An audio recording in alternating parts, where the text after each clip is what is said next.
Hello everyone, welcome back to another episode of Webtech Tutorial. In today's video, I'm going to show you how to sign in to Evernote account on a PC. Watch the video till the end and don't forget to subscribe to our channel by hitting that subscribe button. Press the notification bell so that you'll never miss another upcoming upload from us.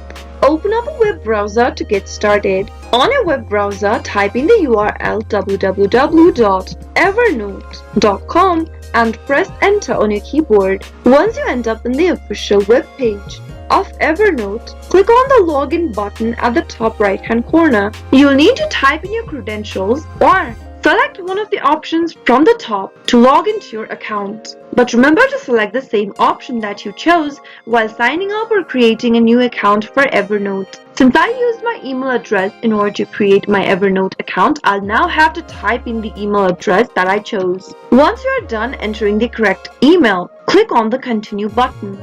It'll now ask you for your password. Type in your correct password in the password text box and make sure that the password matches exactly what you created while signing up for your Evernote account, and finally click on the sign in button. But if you're having trouble remembering your password, you can click on the forgot password link to retrieve your password back. After clicking on the sign in button, you'll be able to see that you've been successfully logged in to your Evernote account on a web browser using PC. That is how you can easily log into your Evernote account. I hope the tutorial was helpful to you. If it was, go ahead and give us a thumbs up. I'll be back soon with more videos like this. Thank you for watching.